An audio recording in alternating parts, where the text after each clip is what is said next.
Okay, we're live. Welcome you all. On behalf of the team of Calcutta comparatists 1919, I take this privilege to warmly welcome you again to the 17th lecture of the CC 19. And for your kind information, the Calcutta comparatists 1919 is an independent forum for research scholar of humanities and social science, and it carries the legacy of the academic study of Indian languages and literature envisioned by Sir Ashutosh Mukherjee, who was former Vice Chancellor of Calcutta University, and he introduced it in the academic sphere in 1990 University of Calcutta. So we belong from that same department, and we sort of took inspiration from this history and create this online forum for organizing online lectures, which will sort of create a new dialogue between various disciplines on also like various Indian language and literature, which we are practicing today.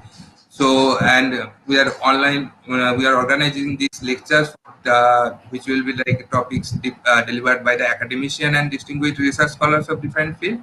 So, welcome you all, everyone. So, in today's lecture, and now I would like to request our coordinator Artrika Ganguly to formally introduce our speaker of the day, Professor Dilip Menon. Thank you, Artrika. Thank you, Professor. Over to you. Thank you, Pratim. Thank you for this lovely introduction.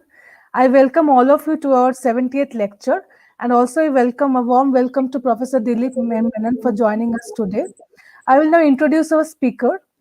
Professor Dilip Menon is the Mellon Chair of Indian Studies and the Director of the Center for Indian Studies in Africa at the University of Witwatersrand. He was educated at the universities of Delhi, Oxford, and Cambridge, and he got his doctorate degree from Cambridge. He is a translator from Malayalam, and he also writes on film, theatre, and literature.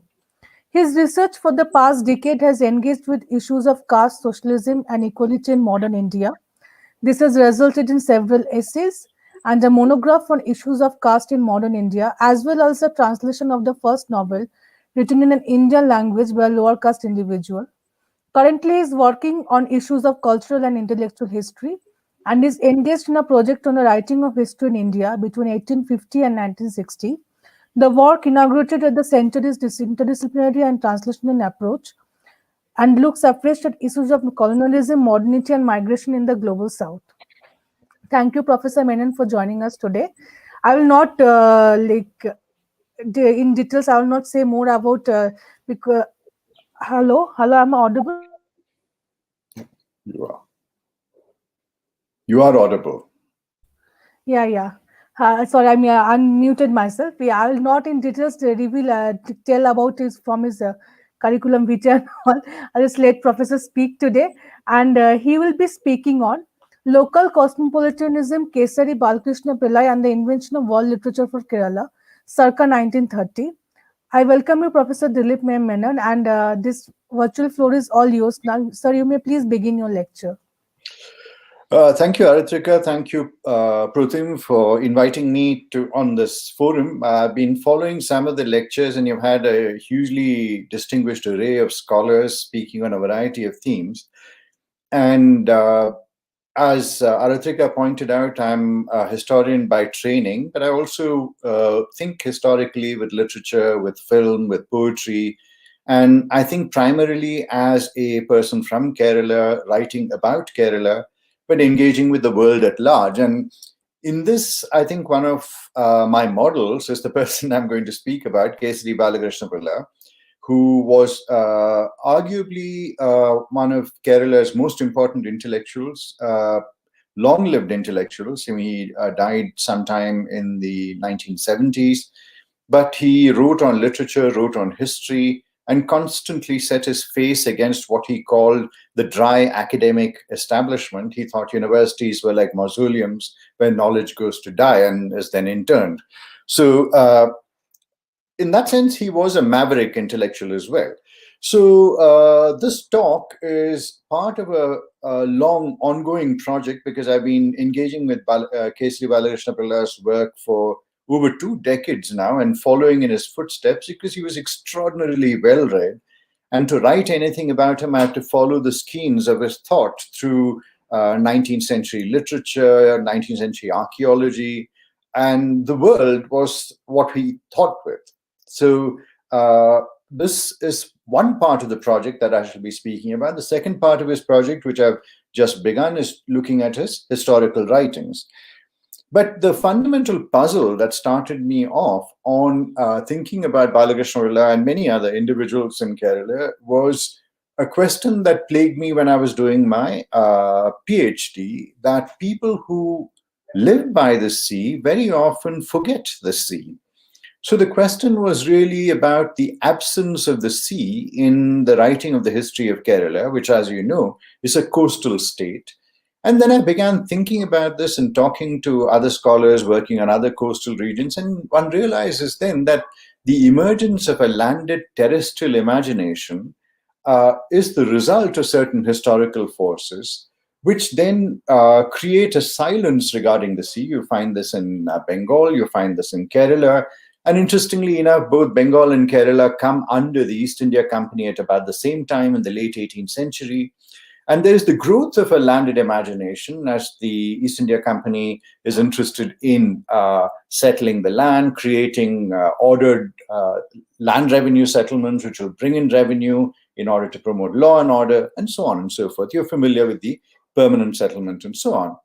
So I began with this question: why is it that there is very little written on the sea? In fact, if one is to think about novels, for example, there's only one famous novel which is premised on the sea, the novel Chemmin by Thagari Shivashankara Pillai, which looks at the life of fisher people along the coast.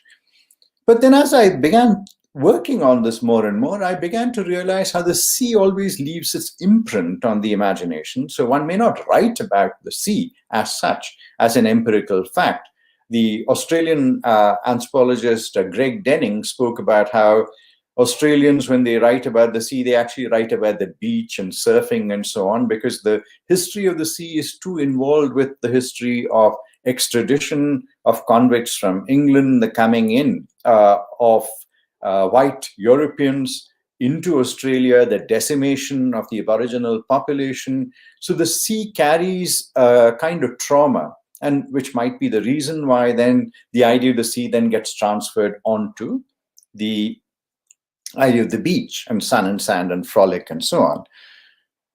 So you might wonder, I mean, this is a pretty long introduction to the idea of world literature, but we'll be getting there shortly. The three intellectuals who intrigued me in terms of the imprint of the sea on the imagination was one, a lawyer who wrote a very important history of Kerala in 4 volumes, K.P. Padmanabha Menon. And interestingly enough, his history of Kerala is a series of astonishingly erudite footnotes on 32 letters written by a Dutch priest to his sister. Now, Jacob Cantor Wischer would not have known that his letters would have occasioned such a leap into magisterial scholarship. But when Padmanabha Menon writes his history of Kerala, it is premised on these letters which are situated within an oceanic space, the space of Dutch expansion into the Indian Ocean. And so suddenly the history of Kerala in 4 volumes bears the imprint of that other space to which Kerala was linked. And as you know, parts of Kerala were occupied and colonized by the Dutch in the 17th century. The second intellectual I started working with was a traditional Brahmin intellectual, not as urbane and erudite as K.P. Padmanabha Menon. This was a gentleman called Kanipayur Shankaran Namboodiripad. Now you'll have to get used to listening quickly to these polysyllabic names. Kanipayur Shankaran Namboodiripad, who specialized in traditional architecture. And when he wrote his history of Kerala, he was thinking with a certain kind of Brahmin imagination, which imagined the migration of Aryans from Central Asia into India. So for him, when he wrote his history of Kerala, it kind of encompasses a geography that includes Central Asia and the possibility that Brahmins traveled from Central Asia to Kerala by the sea. And finally, you have Balakrishna Pillai, who, in a very memorable phrase, which gave me goosebumps as I read it in the archives. I was sitting in these dusty archives in Thrissur, the Appandambaran library, and going through dusty volumes of Kesari, the journal that he instituted. And at one point, he talks about inaugurating a project for writing the history of Kerala. And the first chapter is on Babylon and the Roman Empire. And this seems tremendously eccentric until you think about the fact that Kerala was part of that huge space of the maritime world that linked Rome with southern India. The Roman Empire was at war with Carthage. Carthage paid its tribute to Rome in pepper, and the pepper came from Kerala, right? So when Balakrishna writes his history of Kerala, he begins with the Roman Empire, and he uses a plangent phrase. He says, is Rome a chapter in the history of Kerala, or is Kerala a chapter in the history of Rome? And this is written way back in the 1930s, before post-colonial theory, writing back to empire and so on and so forth. So what we're thinking about here is, when we think about nation, region, world, and so on, what we have to understand is that there is a proliferation of geographies, that there are these various intersecting geographies, that different regions create and imagine their own geographies. And geography is largely a matter of intellectual affinities. And this is going to be at the heart of the lecture. So when we think about the idea of world literature, we need to bear this in mind.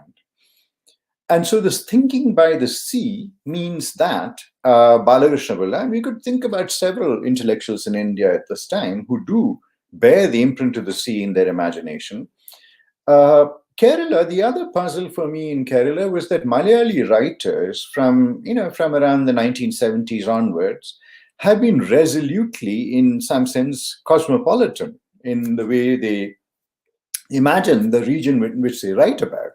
So you have Malayali novelists who don't think it odd to be writing novels which are set in Bengal, for example, the wonderful novel by K.R. Meera, Hangwoman, which is set entirely in Calcutta. And there is a sensibility of Calcutta which is present. And it's not as if she has lived in Calcutta, but through an act of imagination, she does this. Or you have Anand's novel Govardhan Yatra, or the Travels of Govardhan, which picks up on a line from Dharmveer Bharati's Andhayug and writes a 200-year history of law, injustice, and migration in northern India. Or you have this novel which very few people read because it's tremendously long. It's probably the second longest novel in any Indian language. I shan't tell you what the first longest novel is, or the longest novel is, that you can look up for yourself. This is written by a Malayali writer called Vilasini, M.K. Menon, and it's called Avagashigal, or The Inheritors. It's 3,958 pages long in 4 volumes and set entirely in Malaysia. And the best-selling novel in Kerala is a novel by Perumbadavan called Oru Sankirthanam Bole, like eulogy, which is based on Dostoevsky's relationship with Anna. So what occasions this? Why is it that the Malayali literary sensibility, Malayali coming from Malayalam, the language of Kerala, so why is the Malayali literary sensibility so vast and inhabits other spaces so easily? And for me, thinking through Kesari Balakrishna has been important, because he was the one person who actually, it's an extraordinary fact, who in the 1930s actually steers the Malayali imagination away from the closure of the mind under Gandhian nationalism, where we begin to imagine ourselves as a space that extends from Kashmir to Kanyakumari and from Gujarat to the northeastern states. And Balakrishna's idea of a world literature was really the idea that the world is what it is, right? I mean, that there are these connections that exist across the world impinges on our imagination. And when we write and think, we have to write and think with the histories of the movements of people, of ideas, of material, that in the southwestern coast of India is connected with Africa and the Middle East and Venice and Amsterdam and Rome at an earlier period, that the northwest of India is connected by the land route to Central Asia. The Southeast India is connected to Southeast Asia, China, and so on and so forth. Right? So this thinking of the world with an oceanic imagination means that the world is ever present. So this leads us to the idea of thinking about world literature. And as you can see, I've already put in place certain ways of thinking where thinking about the world is something that is also experiential, right? It's an ontological fact. You live by the ocean in this particular case of Kerala, and therefore you think the world because the world is present at your doorstep. You can think about these travelogues, which were written from the 14th century onwards, which bring travelers from places as diverse as the Middle East, Southeast Asia, Russia. Afanasi Nikitin travels to Kerala, the Chinese travelers, Mahuan, so on and so forth. So when you think about the idea of world literature, very often when we have a project, we think about a point of origin. And very often, many discussions on world literature go back to Goethe and the idea of Weltliteratur and his reaction against romanticism and a certain kind of nationalism, which he sees as being very provincial in many senses. So as early as 1801, in Propylaeon, he writes, "It is to be hoped that people will soon be convinced that there is no such thing as patriotic art or patriotic science. Both belong, like all good things, to the whole world." And a later iteration of the same idea, where he in 1827, closer to his conversations with Eckermann on world literature, he writes to his friend Adolf Streckfus saying, "I'm convinced that the world literature is in process of formation." Now, very often when we think with Goethe, what we imagine is that this inaugurates a certain phase of engaging with the world, right? And then you have that wonderful passage in the Communist Manifesto as well, where Marx is talking about how the world is becoming a smaller place, as an emergence of world literature as places get connected with each other and so on. But it's important to think about what is happening at the very moment that this idea of world literature is being articulated. Right? And if one goes back to the works of the historian and anthropologist Thomas Troutman, or indeed the literary critic and historian Debjani Ganguly, right, who teaches now at Virginia, it's important to remember that prior to Goethe writing and simultaneous with his early writings, you have the coming of the East India Company to Bengal. You have the emergence of a philological enterprise inaugurated by people like Sir William Jones, the idea of a family of languages where Latin, Greek, and Sanskrit are connected. We are in a phase of what Troutman called Indophilia, right? I mean, rather than the 1830s, the triumph of the Anglicists, the emergence of Indophobia, as he puts it, and so on and so forth. So when we think about that late 18th, early 19th century period, India is all the rage, right? There's Indophilia all over Europe, particularly in Germany. Charles Wilkins has translated Shakuntala, Meghaduta, and the Gita in 1800. German intellectuals are completely enamored of India. And so you have Schlegel, Schopenhauer, and so on writing in paeans of praise to the classical civilization of India. But already the tide is beginning to turn. So when Hegel writes his lectures on world history, it is actually a reaction to this Indophilia, what he sees as this engagement with civilizations which do not represent the way forward, nor indeed the sites of the world that shall be. So I shan't get into a long discussion on the lectures of world history, but all of you are very familiar with Hegel's views on India, Africa, and so on and so forth. So even as this idea of world literature is being articulated, the world is being hierarchized.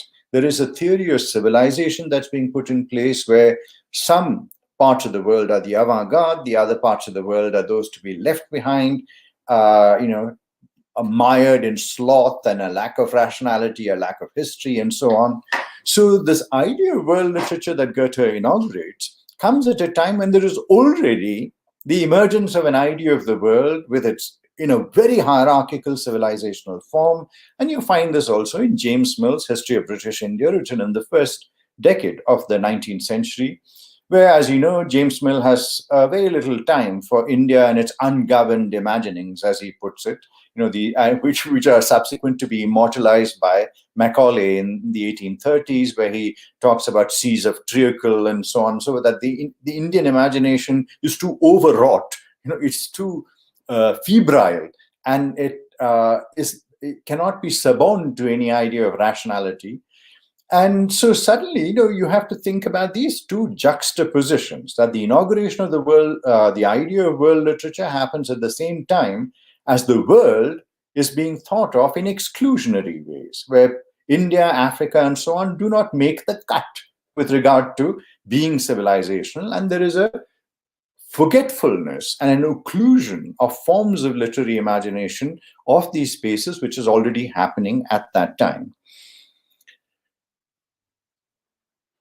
So that's one thing to, I think, as a historian, I bear in mind when I think about the idea of world literature. The second thing, as a reader of literature and as somebody who engages with literature, I was struck by something that David Damrosch did in the previous lecture for your platform, where he talked about Tolkien and the creation of Middle-earth, right? And he was asking, so when we talk about the idea of world literature,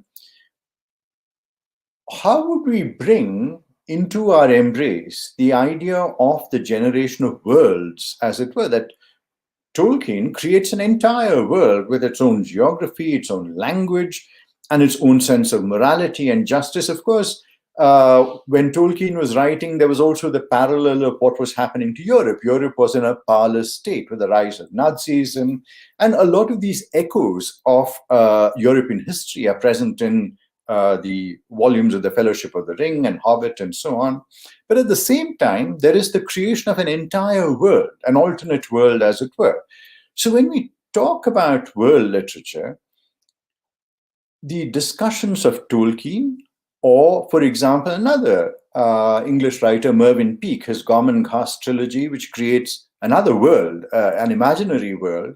Or if you're thinking about science fiction, why is it that science fiction, which actually looks at many worlds, right? Imagined worlds that are projections of existing, of the existing world or worlds elsewhere. So how do we begin to think with science fiction? How do we begin to think with these invented worlds? So alongside Tolkien, and England produces a whole range of these imaginary worlds. Apart from Tolkien and Peake, you also have T.H. White's Once and Future King, which is about the education of King Arthur by Merlin.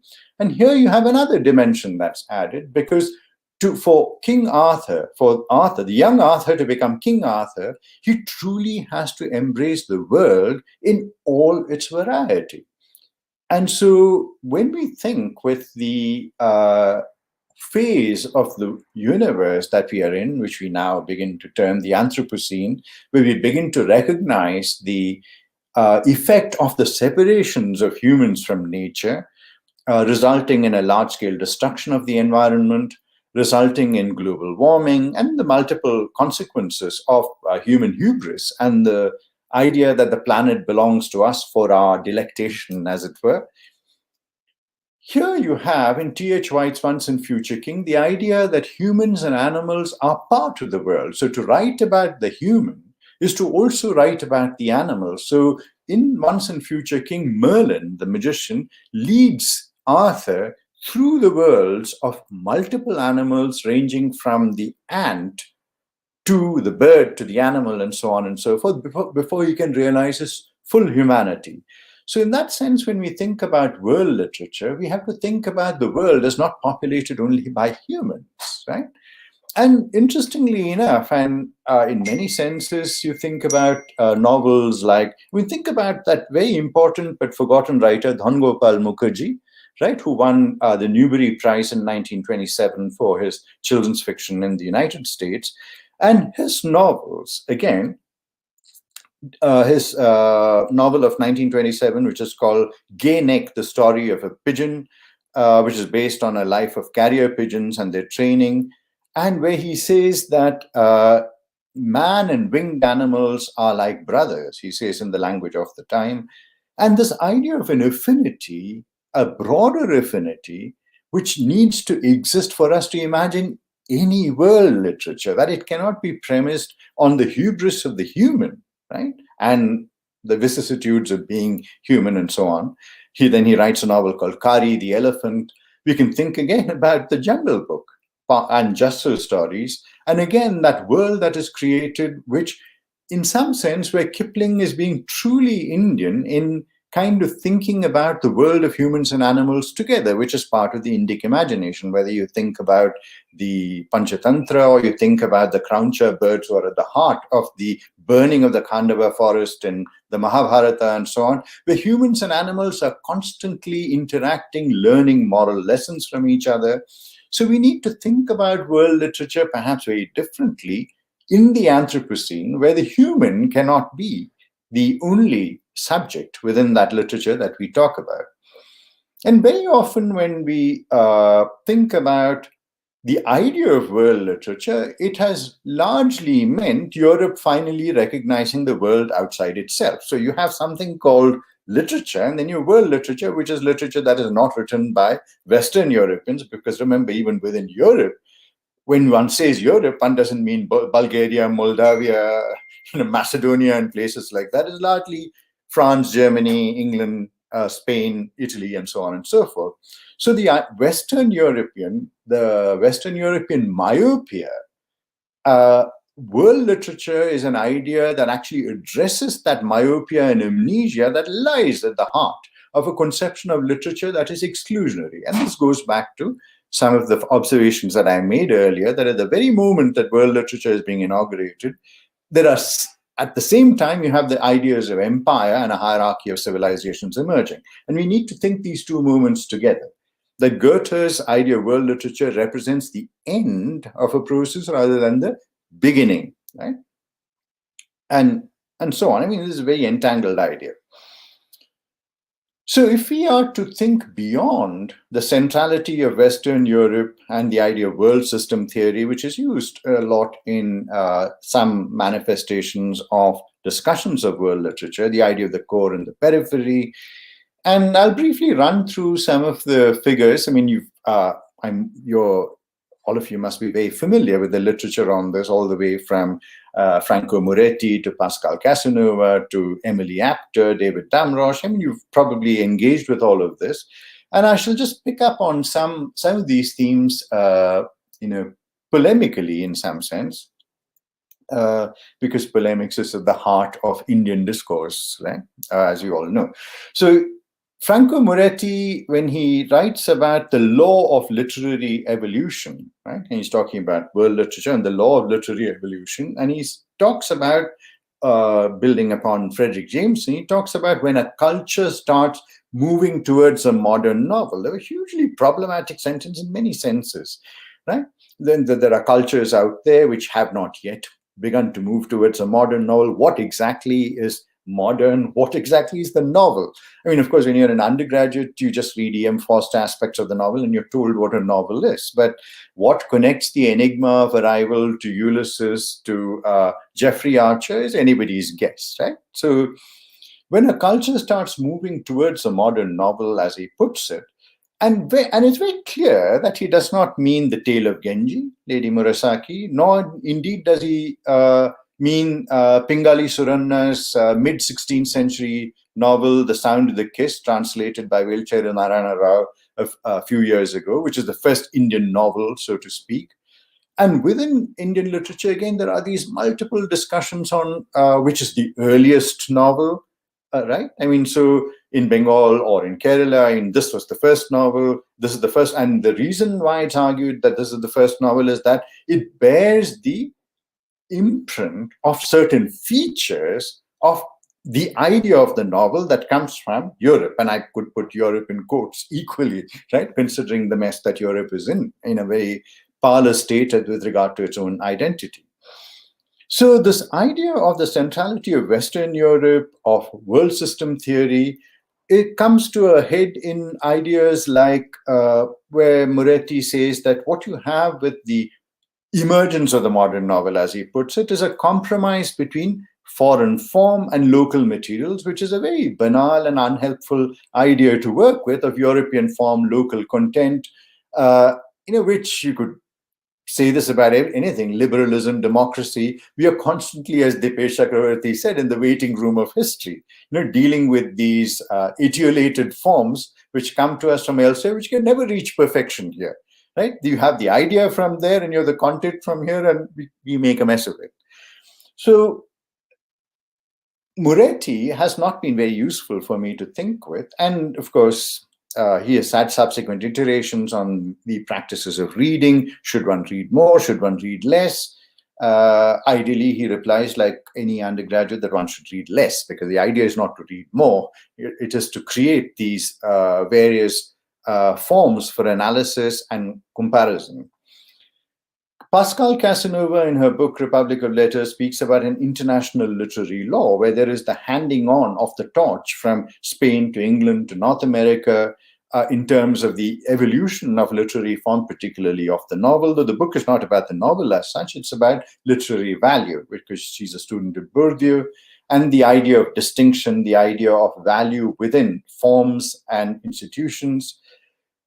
But what she again argues is for a Greenwich Mean Time of literature, this again you must be familiar with, which condemns the rest of the world to be modern after Europe, right? So Europe is modern and has the novel, and then this idea kind of travels across the world, and then we all have the novel. It's like Hegel would say, first some have the state, then all have the state.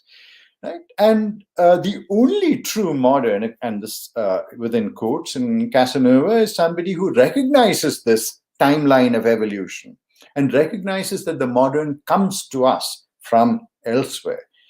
So within the idea of world literature, we are replaying many of the imperial tropes, right, which lay at the heart of the inauguration of the idea of world literature itself. And this is something that one must bear in mind. And this idea of being modern after Europe, the idea of the literary form after Europe, I mean, it's always after, so to speak. We are in this race where we are constantly catching up. And Dipesh's Provincializing Europe identified this tendency more than 30 years ago, if you must remember. Casanova points to the idea of in-translation, the fact that certain forms, so the novel doesn't exist, then it is through translation that the novel manifests itself, is domesticated within other spaces in Asia, Africa, and elsewhere. And so here again, you have the idea of the European form local content that Moretti speaks about. I prefer to work with, again, a Bourdieuian idea, which is the idea of méconnaissance, which is that of misrecognition, that between the form and the content, there is a considerable space of distance and of creativity, of misunderstanding, and of creative misunderstanding, which actually is the process of evolution. The process of evolution is not a straight line where something begins in Europe and then finally reaches here. That the idea of Europe is an unstable one. The idea of where the object arrives is an unstable one. And between these instabilities, there is considerable cultural and other affective and individual interaction, which produces something that is quite different from what is intended. And at the heart of it is this idea of méconnaissance. One of the people I have found very useful to think with this, and again, it's somebody who is a literary scholar and historian, Sheldon Pollock, Languages of Gods and the World of Men. Some of you may be familiar with Sheldon Pollock's magisterial work, which deals with this idea of the Sanskrit cosmopolis and the ways in which languages travel, the ways in which forms travel, the ways in which Sanskrit creates certain forms that then produce a world literature of its own, right? I mean, it disseminates through the space of India into Southeast Asia and so on. So when we think about the idea of world literature, we have to think about many worlds at the same time, not the world as it's has been constituted for us by colonialism with the abbreviated time of modernity of the last 300 years. The world has been in existence for much longer, And Indian literary forms and African literary forms have been in existence for much longer as well, right? This is something that we need to bear in mind. We cannot subordinate ourselves to the temporality that comes with colonialism, a European temporality, what I call the abbreviated time of modernity.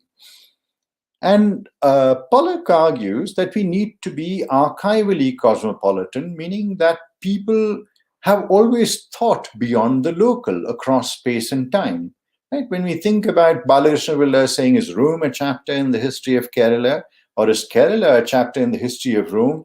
He's already summoning up these vast geographies of connections, of affinities, thinking about the world even as he, like Kant, who never left Königsberg, Balakrishna never left Trivandrum, right? But then the space of the mind is much larger than the space that one's body occupies, which is a fairly obvious fact, but it's worth thinking with. And so Pollock says people who have always thought beyond the local across space and time, that is the space, the landscape with which we need to think. And cosmopolitanism, or a thinking of the world, is something that Pollock treats very pragmatically. It's something that people do rather than declare. And this is something that's important to think about, where when we think about ideas like cosmopolitanism, very often we are thinking about elite intellectuals and so on. But if you think about the world as it's made, right, we are thinking about flows of people across the globe, right? The Sri Lankan Tamil in Toronto and in Italy, the Rohingya now finding their way across the world, the Syrians who crossed the sea into Europe. The world is created through migration. And in that process of migration, there is a knowledge of the world and a cosmopolitanism that emerges, which is a multilingual cosmopolitanism, Tamil-speaking Italian, Syrian-speaking German, and which is a departure from the monolingual paradigms of much of the imagination of world literature, where literature exists in translation because people know only one language, right? And on the other hand, you have the subaltern cosmopolitanism, which allows us to think with what people do rather than declare, the way that people live rather than perform, and so on and so forth. So these practices of attachment, as he calls it, or geographies of affinity that are generated, or affective communities, as Leela Gandhi has put it in her brilliant book, we're dealing with the world as it is, where we are moving from the concrete circulation of people, of ideas, of material, to an abstract idea, rather than moving from the abstract idea to histories, right? Which is what Moretti and Pascal Casanova tend to do. There is this Hegelian idea that floats above their work, and then everybody all over the world will have it over a period of time in a staggered temporality. And as Pollock puts it, it's what people do, as you know, doing things with text in a stay-at-home language. It's a beautiful formulation that whether we think about Bengali, Malayalam, Tamil, Uriya, and so on, it's a stay-at-home language. The language itself doesn't travel, but it becomes imbued with multiple imaginations, as in the case of Balakrishna, as in the case of Tagore, and we should come back to some of these things in a short while. So Kesari Balakrishna in the 1930s is very influenced by Gandhi's idea of civil disobedience. And Gandhi, of course, advocates that Indians must have no more to do with the British, burning a British cloth and so on and so forth. So in his own eccentric way, Balakrishna refuses to read English literature. Right? And he says, well, I shan't read English literature anymore. I'll give up on Dickens and all of them, and I shall move elsewhere. I shall move my imagination elsewhere in this act of rebellion. And he has some really acerbic things to say about the nature of English literature at that point, which I shan't go into here. I'm translating some of these essays because they're very percipient and very sharp essays on what he sees as the traits of national literatures and how we need to transcend that. And he sets up this journal called Kesari, which is why he's called Kesari Balakrishna. His name is not Kesari. It's the name of the journal that he establishes.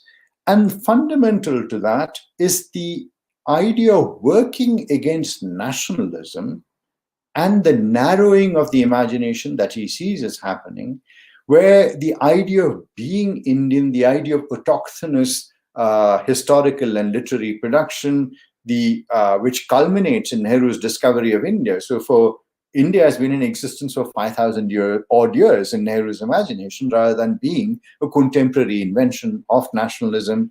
So in many senses, his idea of reacting against nationalism resonates with what Goethe said. To go back to what Goethe said in 1801, it is to be hoped that people will soon be convinced that there is no such thing as patriotic art or patriotic science. Both belong, like all good things, to the whole world. So it is this attempt to bring in the world to redress the idea of nationalism, which is narrowing people's minds, that Kesari, the journalist, started. And he then begins a remarkable act of translation in which he is primarily involved, but as are a whole set of other literary figures of less or greater fame, translating from the French, translating Ibsen, for example. Ibsen's Ghosts get translated way back in the 1930s. He then begins to engage not only with Europe. This is the important thing to remember, right? Europe is just one part of the world that he engages with. And as he sees, and again, the other interesting element to his imagination of Europe is that he sees Europe as being under threat with the rise of fascism in the 1930s. And he says that, look, Europe has, well, to put it crudely, Europe has worked so hard, producing all of this literature of the imagination for us. We need to go to Europe's aid now. And therefore, we need to be reading more European literature so that we can preserve that sensibility which lay at the heart of the imagination of Europe, which is now being threatened by the emergence of these authoritarian and backward reactionary forces. So he sees himself as actually aiding Europe through this act of translation, rather than enriching Malayalam literature alone through the act of translation, which would be the kind of Pascal Casanova, Moretti kind of model. And his relation to the idea of English or relation to the idea of Europe is merely, again, pragmatic. This is something that can be used. And one needn't make too much fuss about English as the colonizer's language and so on, because knowing English allows one to read Japanese literature, Chinese literature, Swedish literature, French, Russian, and so on and so forth. So it's a very pragmatic relation to language. It's also a very pragmatic relation to Europe. Europe has something to offer. Europe is in crisis. We need to assist it. And allowing or engaging with the archive of Europe then allows another imagination to emerge, which would hopefully help transcend the narrow nationalist imagination and allow people to think about the world at large. And here he is reacting not only against Gandhi, who he sees as a kind of spiritual mystic who is leading India down the wrong path. He's also drawing upon critiques of Raja Ravi Verma, the famous painter from Kerala, who creates these iconic Hindu paintings of gods and goddesses and so on. And Ravi Verma, being a very practical businessman as well, invents a lithograph. These prints then circulate all over India. And this is probably the beginning of a certain emergence of a certain Hindu iconography of the fair gods, as it were. I mean, fair and lovely gods of Hinduism. And he's reacting against all of these narrowing of an imagination, and which is why he then translates Ibsen, he translates Prosper Mérimée, he translates the Japanese futurists, he translates Chinese classical poetry, and he also then begins to engage with tendencies within Europe, which can be translated. And here is where the idea of méconnaissance comes back again, because he is very impressed by the Italian futurists. Now, for most of you, I mention Italian futurism, and one is immediately aware of the transition of the futurists towards fascism. But his engagement with Futurism and Marinetti and a whole host of the Italian futurists at that point is to ask, what can we do with them? So I'll end this lecture.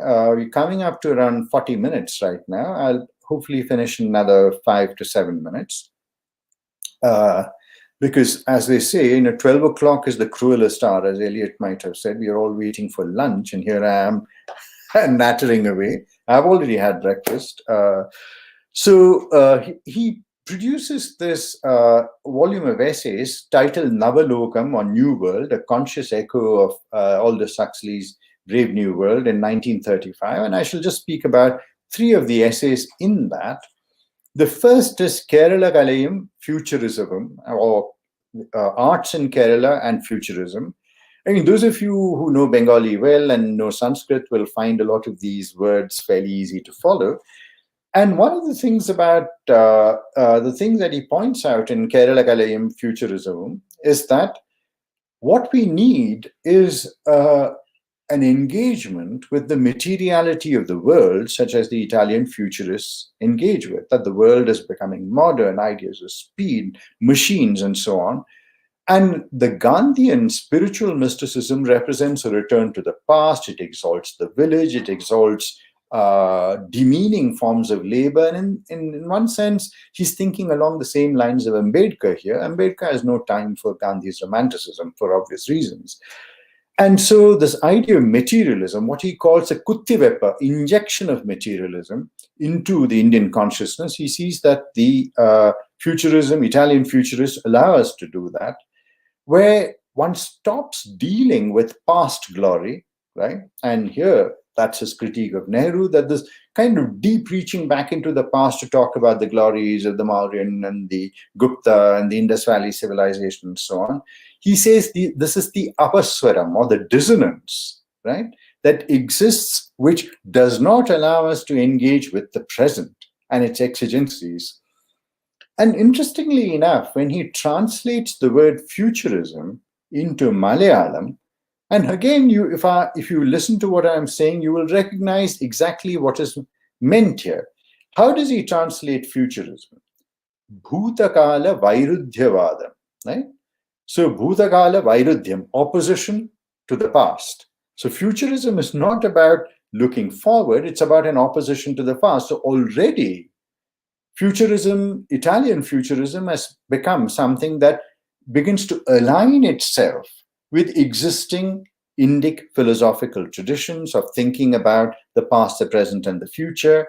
And it's very clear in Balakrishna that there are these references that he makes where he says India has become like a museum. It exalts its objects. Remember Marinetti's critique of the museum and the library as being too grounded in ideas of the intellect rather than instinct, but that idea is transformed or translated or misrecognized in Balakrishna Pillai as creating an opposition to the past and dealing with what he calls the eventfulness of everyday life.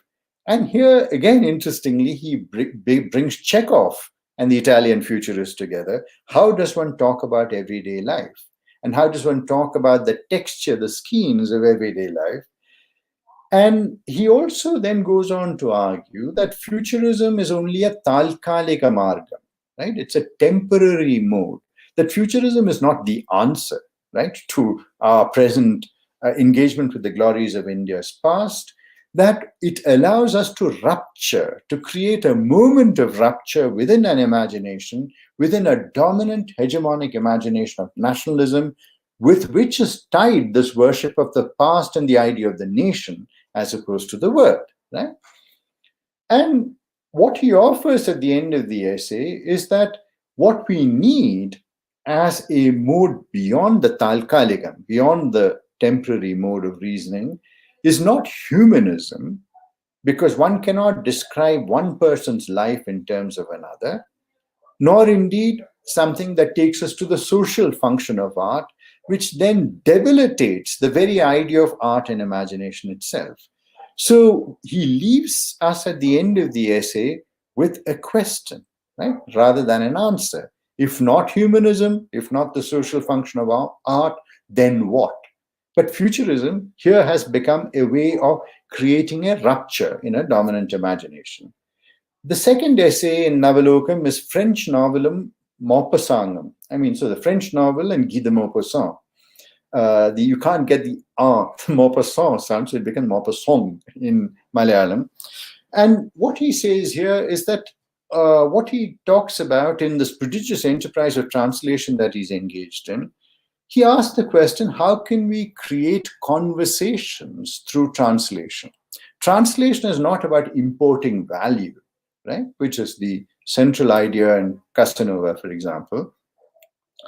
How do we create conversations through how do we converse with the world? How can the world converse with us? And as he says, how do we render apurvamaya ramaniyam, the unprecedented beauty that exists in the literary sensibilities of the world, how do we bring it into the landscape of our imaginations? And this is the question of translation, right? Of not merely of importing of value, but of generating conversations, of carrying over of ideas of unprecedented beauty, which then can be brought into conversation with our own aesthetic. And at some point in the essay, he begins to talk about literatures which are in their balya dasha or infancy. He talks about novels and works of art from elsewhere, which are madriga kritikal, right? Models for emulation. So far, so Casanova, you might say.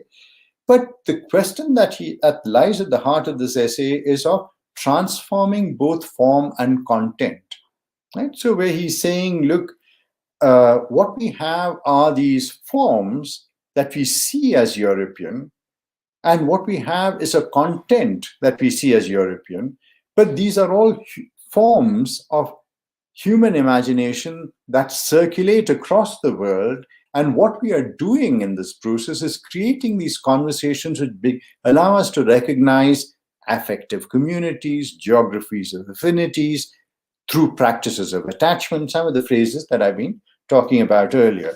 And central to his imagination, of course, is Japan, because Japan, as you know, emerged in 1905 as a beacon for Asia.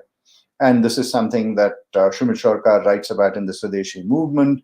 You have Jimmy Lathan's work about how Ottoman intellectuals were so influenced by Japan's victory over Russia in 1905 that many of them started learning Japanese, and so on. So alongside Italian futurism, he's also beginning to engage with Japanese futurism and arguing that whether it's Italian futurism, whether it's Japanese futurism, whether it's this translation as conversation which is happening in Kesari Balakrishna Pillai's own enterprise, as it were, one must recognize that the world is always present. Now, for us, this is very evident. As colonized countries, for us to read French literature, Norwegian literature, whatever literature, world literature, Bengali literature, Malayalam literature, is something that we do, and most of us are polyglot. Right?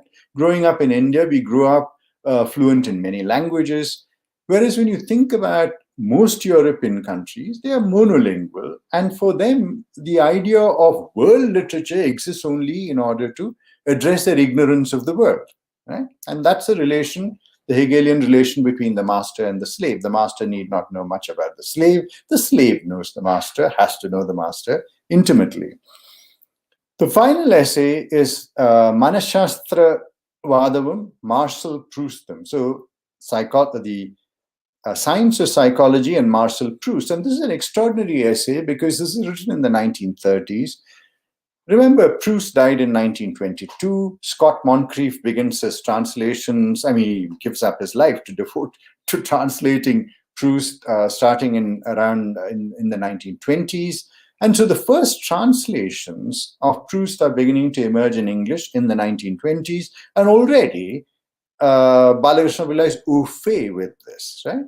Now, why? Why does he begin to think with Freud and Proust, as he does in this essay?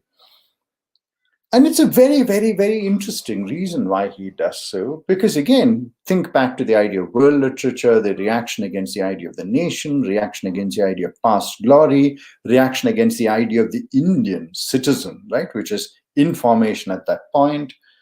Because for him, what both Proust and Freud allow him to do is to talk about the disintegration of personality, that is, the individual is not a unified whole, an individual is an unraveling, right, rather than a constitution.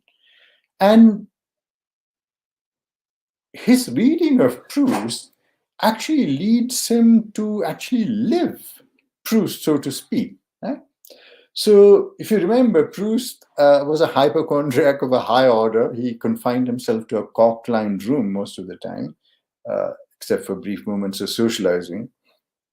And Balakrishna becomes increasingly hypochondriac, which is why he never leaves Trivandrum. Very often, he hardly ever leaves his home, right? Which is a kind of a reading of Proust I wouldn't recommend to anyone.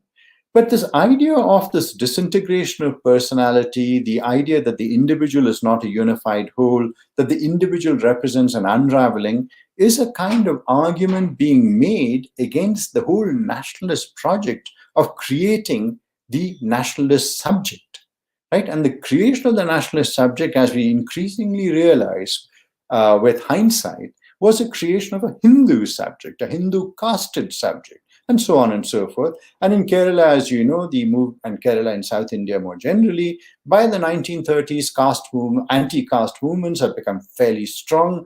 You have Narayana Guru in Kerala in the early part of the 20th century. That torch is carried on by the communist movement. So this whole idea of the constitution of an Indian subject for Balakrishna Pillai is a deeply abhorrent enterprise because it institutes the very idea of caste, and the world has to be brought in to redress this phenomenon. So he draws upon Freud, he draws upon Proust. This is an extraordinary enterprise. And he also then begins to construct the genealogy of this idea, where he talks about authors, like he has essays on writers like Stendhal and Dostoevsky, as people who have these ideas avant les lettres, so kind of before Freud formulates his ideas of the self as a process of construction, right? Or Proust, or the self as a process of narration, that these ideas have already been present in the European imagination. So he's reacting against two kinds of, one is the Narayana Guru kind of idea as well, where the knowledge of selfhood creates the whole human, right? Ariva, or knowledge of the self, because he says the self can never be known. And the self that can be known can only be known within the conventions that exist. And this is an interesting point, which I shall go on to explain. And he's also reacting against Gandhian self-restraint, satyagraha, the idea of the two poles of human activity, celibacy or marriage, the ashram or the home, and arguing very interestingly and very presciently about what he calls the need for humans to engage with their polymorphously perverse sexuality, which is why he's drawn to Proust, he's drawn to André Gide, and interestingly enough, he's drawn to two novelists whom even people studying literature may not be all that familiar with or read. Radcliffe Hall, The Well of Loneliness, called the first lesbian novel in English, or Elizabeth Bowden's The Hotel, which at that time was advertised as a novel of sapphic love, right? So what he's arguing here is that if the self is constantly in a process of creation, the self is something that is dispersed. It cannot be confined within these nationalist, casted, heterosexual enterprises. And the use of world literature or reading the world is to address these iniquities of the present, the stasis of the present, the hypostatization of the very idea of subjectivity. And I will leave you with a last phrase, and I'll stop here because I think I'm taking up too much of your time. That he says, and he says, this is very wry, ironic observation. He says, one cannot read only literature produced by the healthy. And what he means here is that by the conventional, by the straightforward, by the conservative, that when one reads, one creates these lines of affinity with literature elsewhere in order to address a crisis and to create a rupture within a hegemonic conservative consciousness. So in that sense, while the easy thing to say would be this is the function so to speak, of world literature in Balakrishna Pillai, one can see why he does what he does. The world is always already present, and the world exists as a resource. English is merely a language to be used. Europe is merely a library of categories and techniques. Europe has always already been provincialized in that sense. So I'll stop there. Thank you.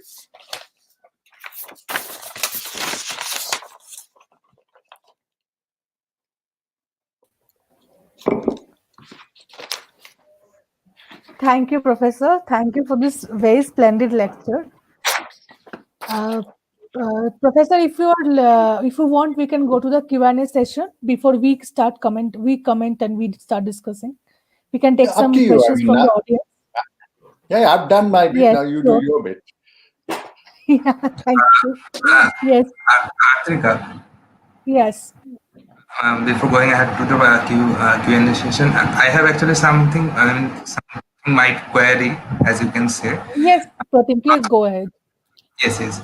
Uh, Thank you, Professor, for the, fascinating ideas and thing. I really like the idea of, like, since you were talking in the earlier phase of your lecture, that all literature cannot be all like based on the humans on thing, also like inclusion of animals and other things.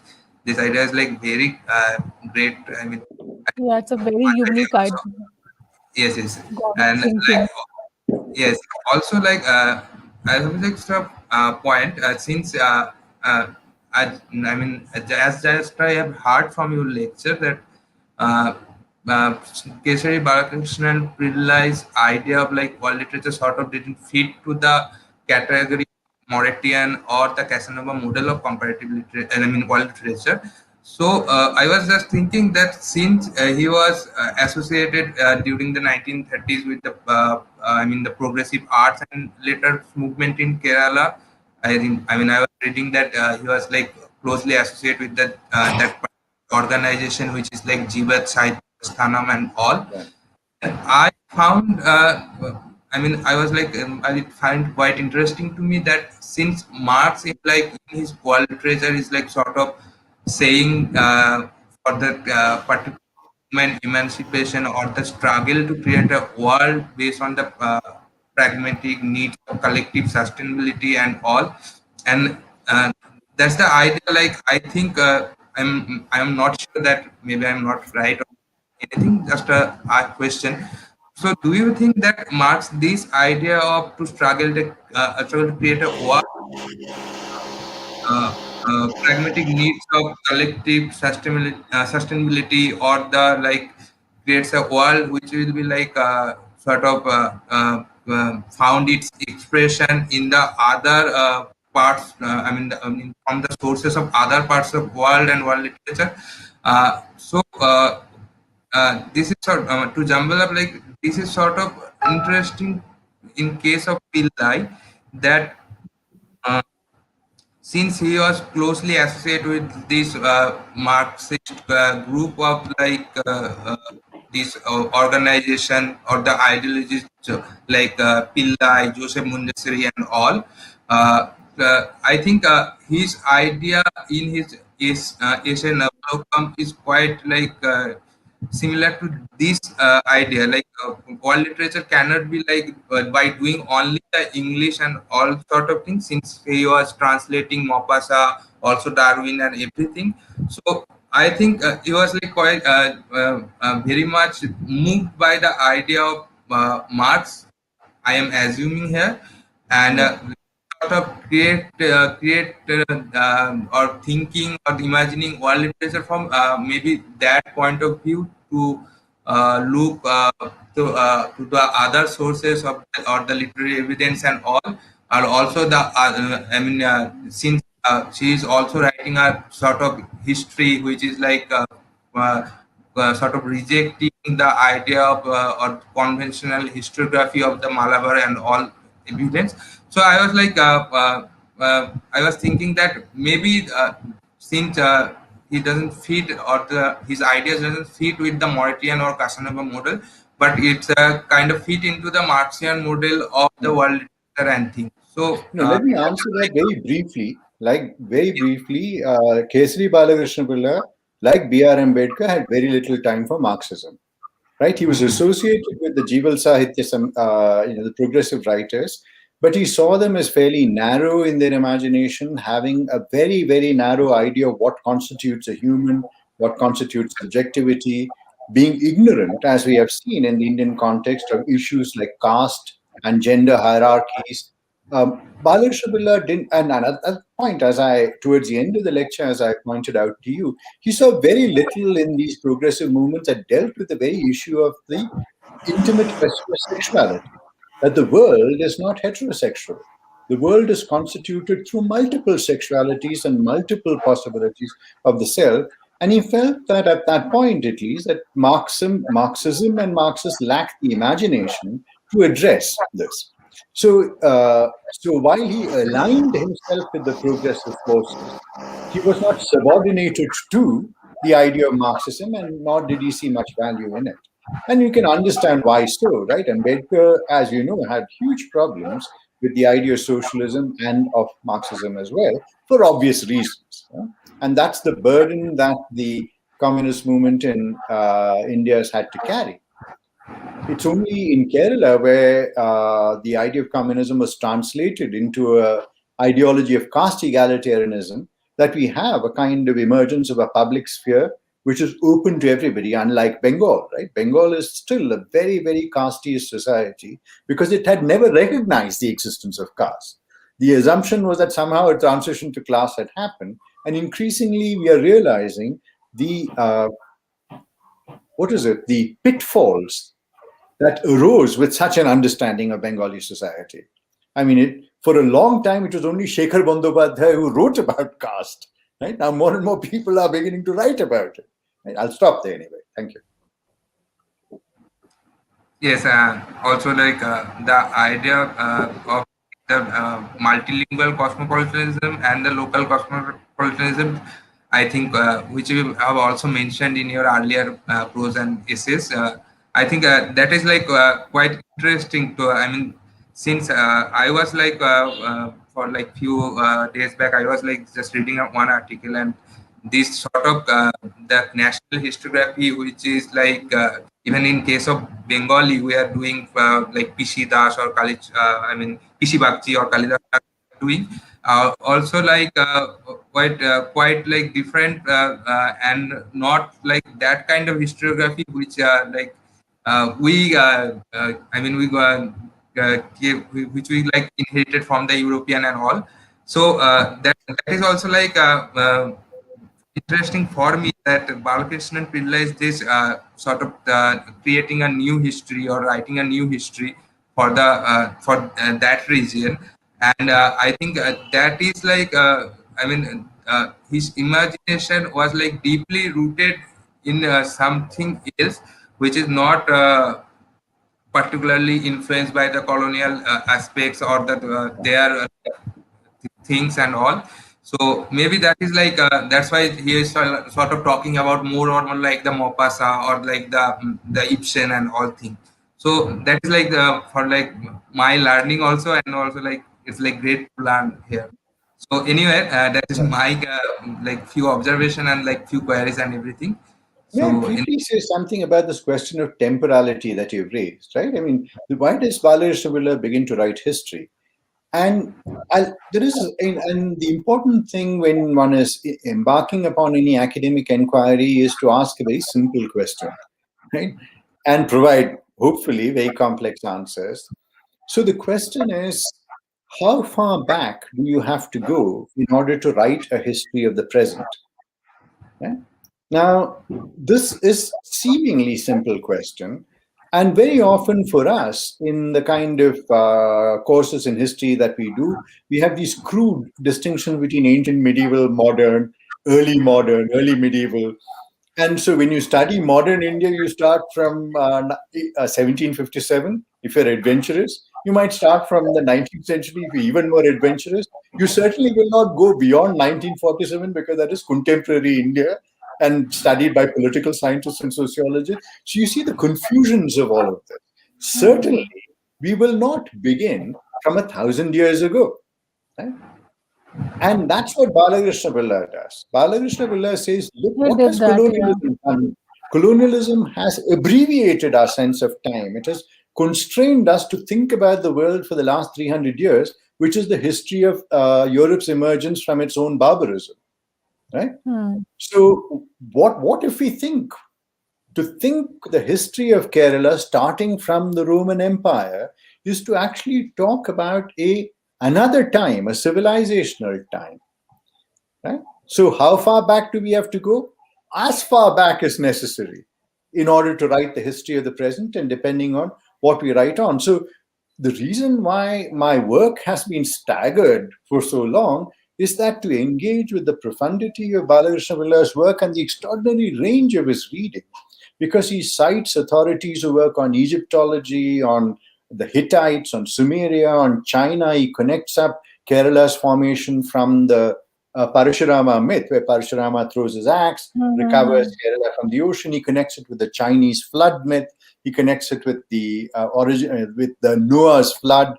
So there are these multiple references. So I think the vast geographies, vast times. But I'll stop there.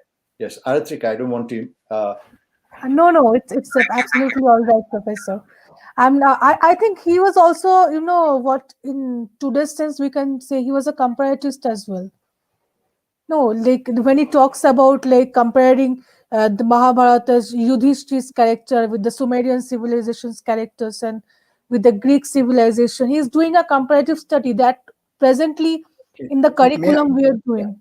Yes. May I just interject? I think the word to be used here, and this is a word that Sanjay Subramaniam also uses, the word is not comparative, the word is connected. Right? Comparative already assumes these hermetic blocks which you are bringing into conversation.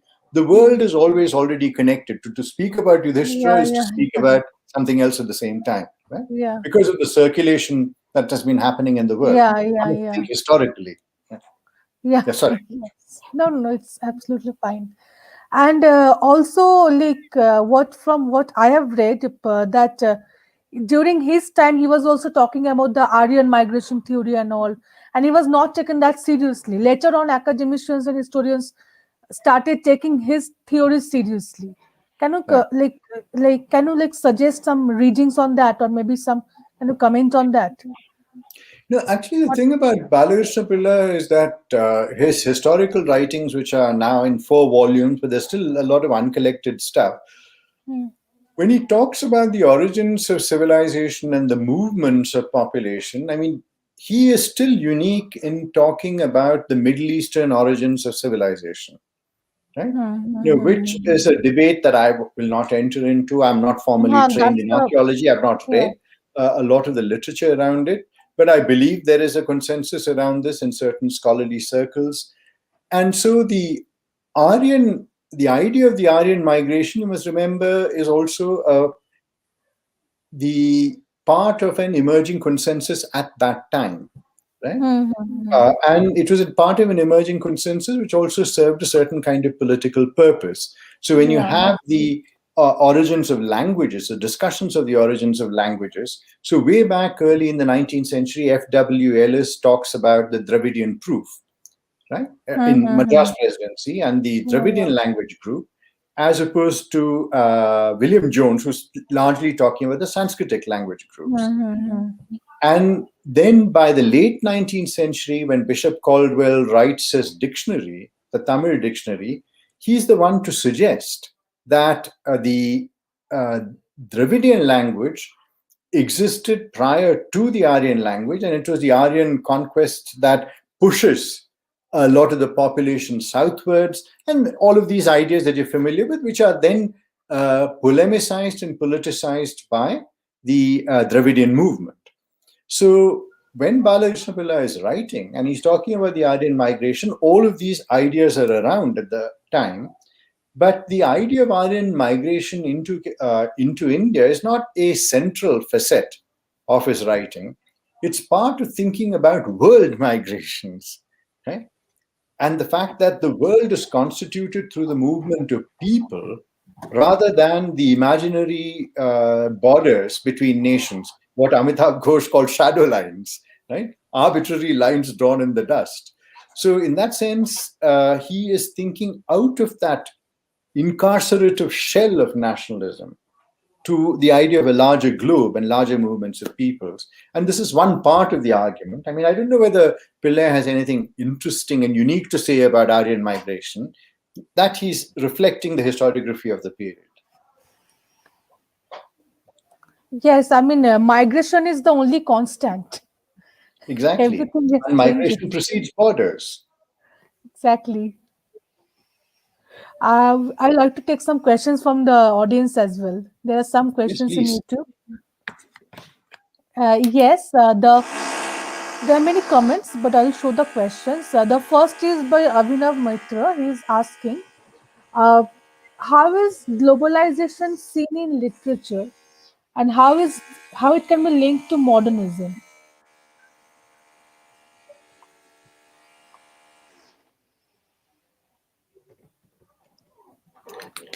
I mean, I can give, as a brief answer to this is the fact, I think when we talk about globalization, we again, to go back to the idea of temporality, which I was discussing with Prutim earlier, that we tend to assume that globalization is a recent phenomenon, right? I mean, when we tend to think about capitalism, colonialism, the familiar vectors with which we understand the world right now. But as we just discussed, I mean, migration has been a part of the creation of the world. So you could think about the first globalization that happens 40,000 years ago as human beings leave Africa and find their way as far as Australia and the Pacific Islands and so on. So I think this idea of globalization, if once it becomes to be connected with the idea of modernity, we are thinking with a very atrophied sense of temporality, right? And we begin to see the world through the rhetoric, the self-rhetoric of Europe, the history that Europe writes of the world, of the expansion of Europe, as it's called, the rise of the modern West, all these phrases which come to us without saying, and we accept it without too much critical introspection. So globalization, modernity, literature, we also need to think about the fact that many literatures have preceded global literatures have preceded the emergence of even Europe. Right? So if you think about Eng Seng Ho's work, Eng Seng Ho is a historian, a Malaysian historian who's written this book called Graves of Tarim, which looks at that huge swathe of territory between Yemen and Southeast Asia, and the Hadramawati diaspora who make their way across the Indian Ocean, through the Middle East, through India to Southeast Asia. And this is a movement that's been happening of religious specialists, political figures, merchants, over 600, 700 years. And that generates a kind of literature, which is religious literature, political literature, and these texts circulate across the ocean. So the intimate connections, for example, between Cape Town in South Africa and Southeast Asia, because of the oceanic circulation. So again, when we think about globalization, there are different temporalities. If you think we confine ourselves to terrestrial temporalities, the histories of empires and nations, this is fairly recent. Oceanic circulations have existed for a very long time, and recent studies on Indian Ocean Islam, for example, have shown how Islam created its own cosmopolis across the ocean. And I would highly recommend the work of Ronit Ritchie, who talks about the Arab cosmopolis, which looks at these texts in circulation on the ocean. Right? So much prior to the coming of Europe, there are these other globalities, right, which are in existence. And it is only the colonial wound, to use Maria Lugonis's phrase, she's a decolonial thinker from Latin America, our colonial wound allows us to think only with these European temporalities and categories. And with the ingrained. Yeah, it's so ingrained. And the terrestrial history, I mean, think about the map that's pink, right? But think about the oceanic space that is not pink. And the oceans are a third of the world, right? And there is huge movement that is happening, which in some sense is brought under the constraints of law, but never really is subordinated to the hubris of empire. And so we have to think about these flows and counterflows and multiple globalizations and different practices of attachment, different effective communities, where Europe is just one figure in this, not the dominant figure. Right? Why should it be?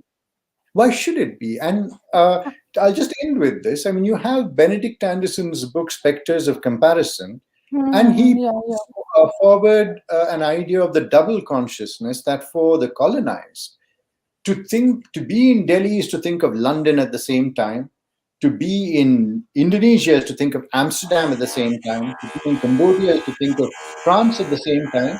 And then you realize, as you think about this, that while this introduces one idea of globality, it is a severely limited and imperial idea of globality, because there are these connections between India and Cambodia. Right? The Indian imagination is not only governed by the metropolitan, it's governed by a history that preceded empire and the circulation of people. So it's a long answer to this question of globalization, modernity, and literature. All I'm saying is that we need to generate a different theoretical framework from our imaginations, decolonize the imagination, so to speak. Where we begin to think with these existing histories. And in the brief conversation that I had with you and Prutin, I mean, the work that you're doing, which is actually connecting up Eastern India with Burma and Southeast Asia, that is the geography that existed. Like, Burma was part of India, right? For God's sake. And that's something we know.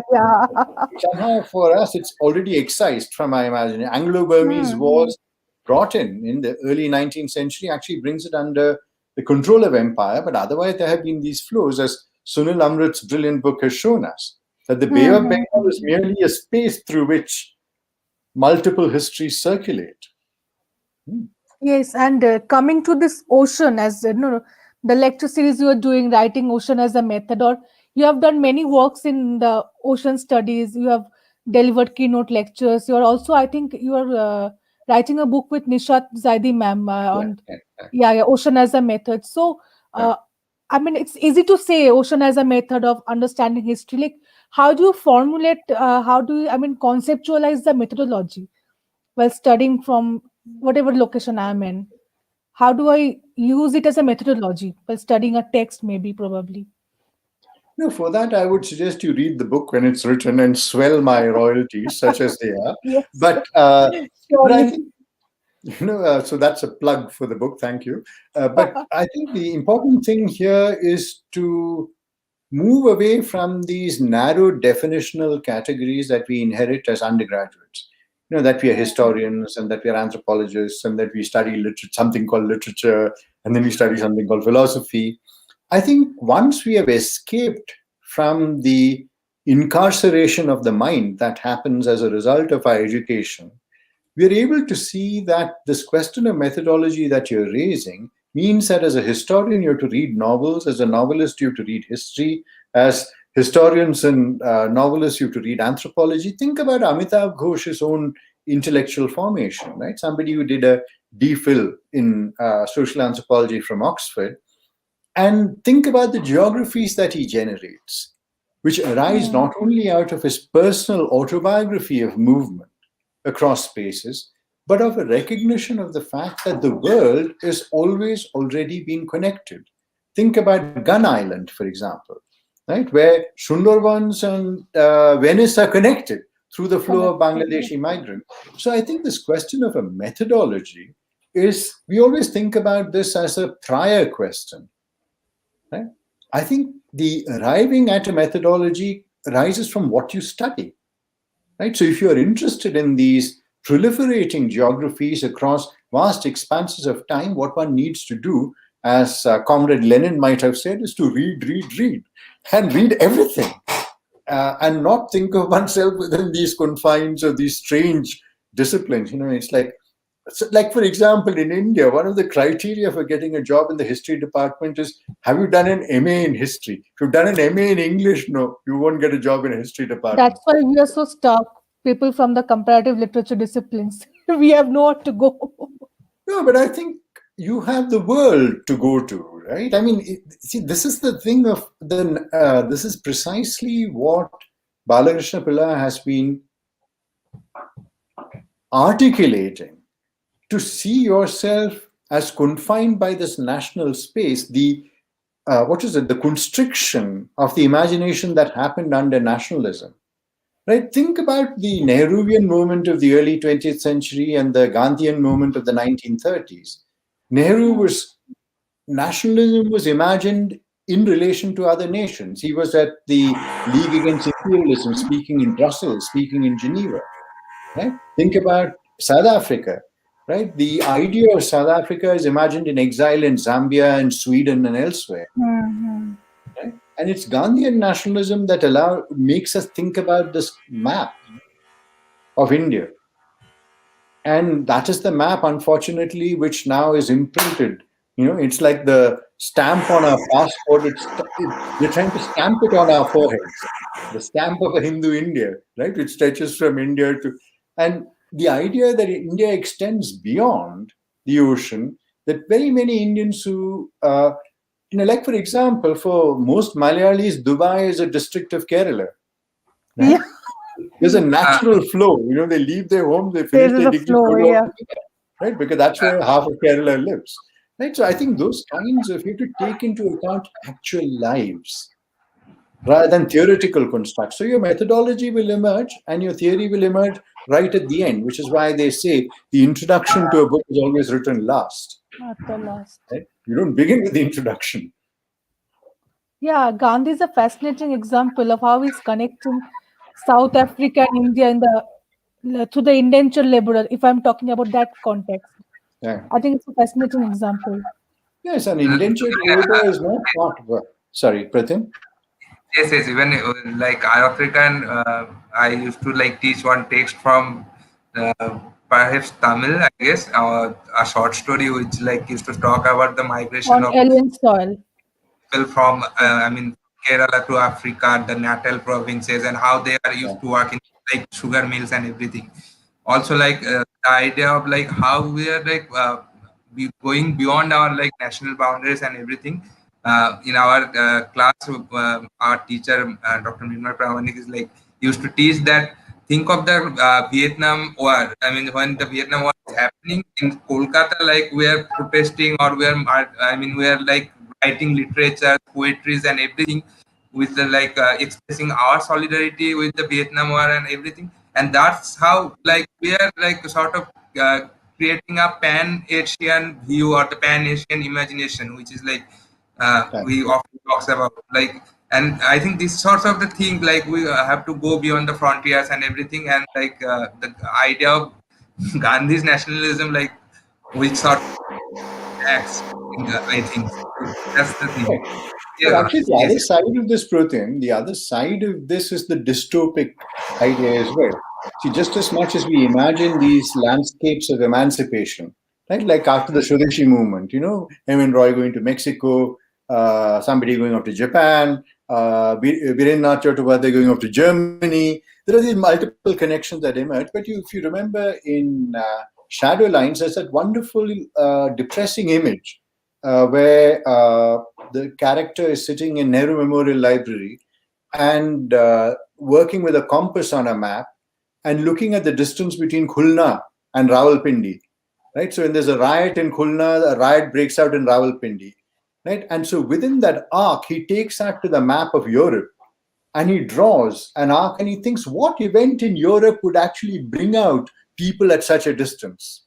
So there is also the map of hatred, political hatred, which brings out people across vast distances. So you have to think these at the same time. You have to think utopia and dystopia at the same time. They're joined at the hip because that's what we are. We are only two human. Okay? And it's not, alas, which is why we have to bring in the animal in order to teach us. Yes. Next question we have is from Shagnik Shah. Shagnik is asking, if I may request you to elaborate on the nature of dialogue between the Itihasa Puranic ideas of world and past with this world literature. Right. Actually, Sagnik, I'm assuming this is my Facebook friend Sagnik, whom I've never met in real life. So it's good to have you attend. This is something that I indicated during the course of this lecture because what Sheldon Pollock does so well in Languages of Gods and the World of the Men is to look at the idea of the Sanskrit cosmopolis at the same time as looking at the Latin cosmopolis that emerges in Europe. Right? So what he does there is to bring two imaginations into conversation, to look at to use Balakrishna's phrase. Right? It's not reading one in terms of the other, which has generally been the function of our history, right? So why haven't we had capitalism, we may ask. Look, France had capital, Germany had, India didn't have capitalism. It's not that kind of question. It's just to say that, look, there is the Latinate cosmopolis and there is a Sanskrit cosmopolis, and how do we bring this into conversation?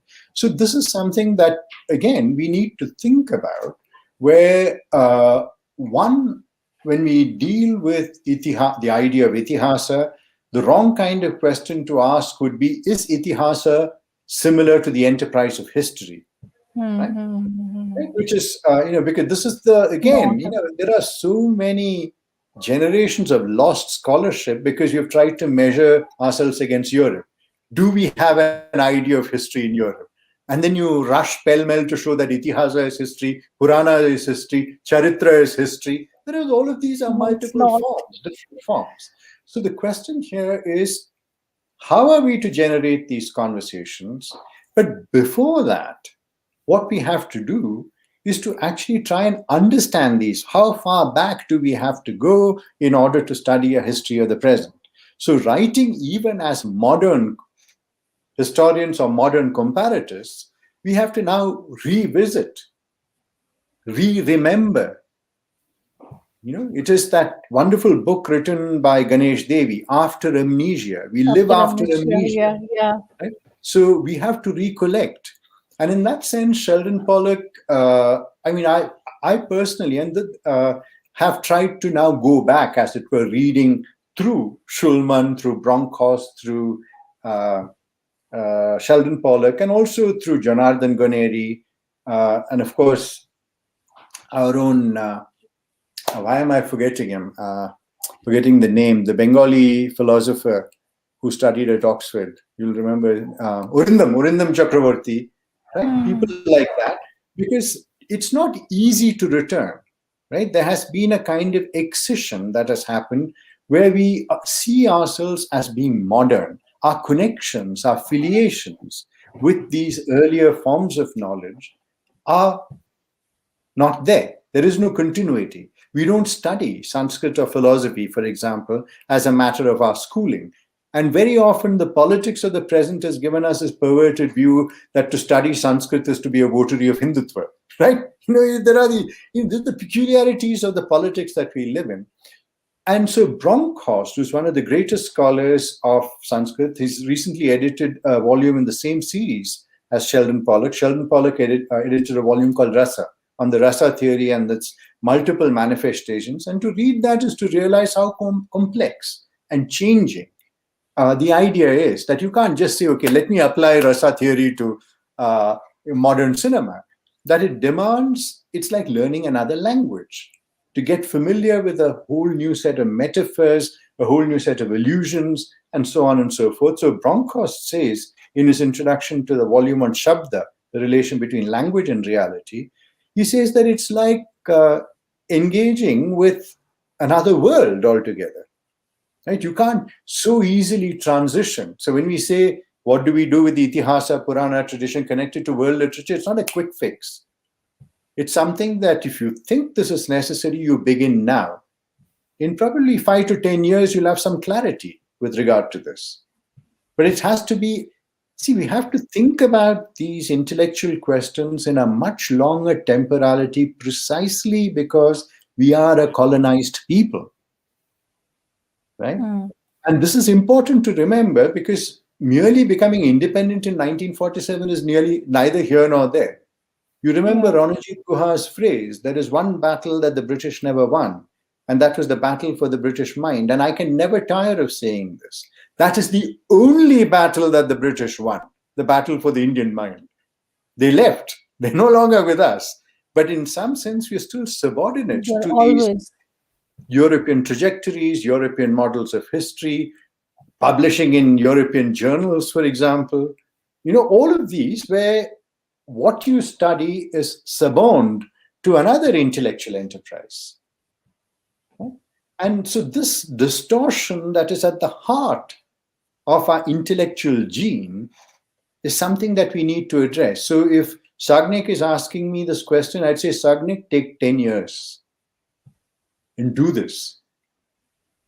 Right? It's not something that you can just, okay, I'll do my PhD on this. I'll do my MPhil on this. I'll write a master's paper on this. You may do all of that, but it is going to be a long-term project of recovery. Right?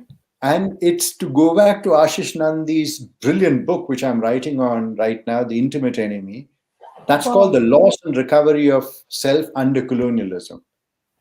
Our project, your project, is the loss and recovery of self after colonialism. Right? And that is a project that ties together all of these intellectual enterprises. How are we to do this? I've begun rather late in life. You're still young. So there is hope yet. How do you start decolonizing our minds? Yes, exactly. And it's through ventures like this. And I think we have COVID to thank. Otherwise, we would not have had these conversations. You would have waited for the money to invite somebody, feed them biryani, all of those kinds of, because as in India, as we know, when you have a seminar, people will always remember the food. They will not remember the ideas. They'll say, Acha, there was that, that conference in Jadavpur. The food was so good, they'll say. Right? So now, luckily, we are free of all of this. Yeah, you can concentrate on ideas. That's true.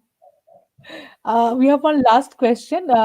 Speaking of publication and all, Dr. Mrinmay Pramanik, he is saying, first of all, thank you, sir, for such an illuminating lecture.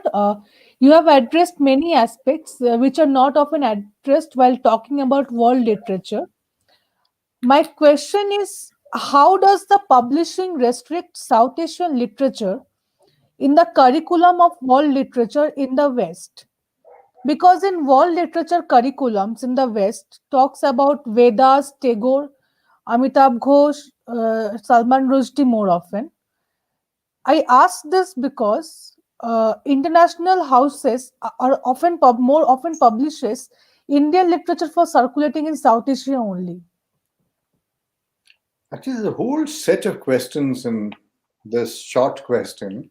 One is the political economy of publishing and the dominance of English, and also the fact that the English publication works with the idea of the market. Certain books are seen as being readable, not readable. That's one kind of question. The second question is about, why is it that we study only something called the modern, right? We study Tagore, Amitabh Ghosh. We don't study earlier texts, for example. Now, that kind of question reflects the political economy of the university. So there's a political economy of publication, then there's a political economy of the university. The idea of what text is seen as contemporary, what do you need in order to, it's all very functional. What is there a student demand for this? None of these are intellectual questions. Hey? You must bear this in mind. These are not intellectual questions. These are very functional, pragmatic questions which govern intellectual inquiry. So, for example, to give you an idea, if someone were to think about, let's say you're from 24 Parganas, right? And there's a whole body of literature there. And you say, well, you think about Bengal. Bengal is part of a larger cosmopolis, which includes Southeast Asia. It includes Northern Asia, circulation of people. There are many texts which bear the imprint of the movement of people and so on. Now, why don't I theorize world literature from 24 Parganas, right? Now, the only publisher who will publish it will be a publisher from 24 Parganas, right? You send it to Cambridge, they'll say, this is not world literature. World literature is something else, right? World literature needs to engage with the world, right? And that's the whole... See, when we say world literature, at the heart of it is a very political project as to what is the world, right? And what we need to do is to redefine that. That is why That is what Balakrishna Pillai's enterprise was, which is why he's forgotten even in Kerala. Right? When I began writing about him 10 or 15 years ago, people were asking me, why are you working on this eccentric? And I personally couldn't understand, why they were saying this. Because I was excited. Now, I used to spend sleepless nights reading Balakrishna Pillai because I thought, here is this man speaking in the 1930s, addressing my concerns. Right? So I think the question that Mrinmoy is asking is about a certain kind of political economy of university pedagogy, of a political economy of academic publishing, the dominance of English, and the fact of a sheer lethargy that exists in Europe and America, where people will not read literature that comes from Arab spaces or Southeast Asian spaces or South Asian spaces and so on. Because I've had these conversations with people who say, I don't know the languages, I'm not an expert. Right? I don't know Arabic, or I don't know Bahasa, I don't know Bengali. So I asked them, but surely you can read this in translation, because surely you don't read your Foucault in French, your Hegel in German, and your Agamben in Italian, and your Kierkegaard in whatever language. So it's just, this is part of the political economy of knowledge, right? This fake humility that also underlies a lot of the lethargy that is inbuilt into the Euro-American establishment, which is why I'm here in South Africa, where this nation really, or this country really thinks that new knowledge ought to be produced for a new generation. There is a sense of stasis in most American, and because they see themselves as the sites of intellectual production. You go there like you go to a temple to have prasad dropped into your hand, without touching, of course, because that would cause some kind of corruption of a certain kind. So we have to ask ourselves, how do we generate knowledge from our spaces? How do we think with what is around us, such as you are doing? You are in Bengal, think with that world around Bengal, which includes Southeast Asia, Burma, and so on. If you're in Kerala, you think with another world, like with one of my former students, Yasser Arafat, who teaches at Delhi University, is working on Indian Ocean Islam. So he thinks outwards from Kerala into the ocean beyond to the Arabic space, to the Middle East, and so on. I think to constantly have Europe as a referent is debilitating. Okay? And it's not about provincializing Europe. One has to think about a way in which you can just forget Europe. Right? And I don't mean that we stop reading European literature, stop reading European. That's not what I mean. But it cannot be the anchor of our thought. The anchor, a ship in the Suez Canal doesn't throw its anchor in the Bay of Bengal. And it drops its anchor where it is. So that ship which got stuck may well have, God knows where its anchor was. The ship that got stuck in the Suez Canal. Anyway. It was.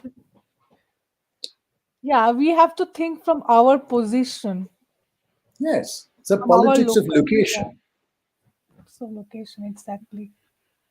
You have thrown us so many questions now. I think we'll have work with this, me and Pratim and all the viewers and participants who are here. You have also thrown us many questions. This has been such an insightful lecture. Yeah, and I found Facebook very useful, because that's how I conversed with Pratim or with you on various issues. Because we can't all be talking to each other physically. There can't always be conferences and workshops. That is what this world of the internet has allowed us. That I'm actually able to have a conversation with you. It doesn't matter where I am. And I think those are the kinds of conversations we need to keep going, which is why when you invited me to come and speak, I thought, yes, I must speak there because I know the project that you're engaged in. And we're all creating these projects, and this period of the lockdown and COVID has been tremendously important for us to reorient ourselves, to think beyond the politics of physicality and physical presence. Right? I'm talking with Abdul Razak Gurna in another 1 hour, and he's in England, I'm here, Nishat is in India. Right? And this conversation is happening, and the audience is also across a wide global space. And it's those kinds of conversations, to go back to Balakrishna Pillai's idea, what we need to do is to generate conversations, right? Not mere translating ideas from one space into another. But perhaps you guys also need to go because I have my next Yeah, meeting yeah. in another Yes, 1 hour. I just need to prepare for that. But thank you Yes. so much for having me. It was Thank a you great so pleasure much, talking to Professor. It was a great pleasure as well. yes, yes. This And this like, was truly a cosmopolitan, space we just you. had. Yes, indeed it is. Discussion and engagement. And And please yes, do like send me the link to the recording once it's yes, ready, Professor, and yes, then yes. I will email maybe you. that. Okay, thank you. Thanks, Pratim. Thanks, Aratrika, and thanks Thank the you so much, absent Professor, members for of the joining us today. comparativist festival. Thank you Okay, so much, ciao. I shall Professor. leave now. Bye bye. yes, Yes, yes. Thank you so bye. much, Professor. Thank Bye. you.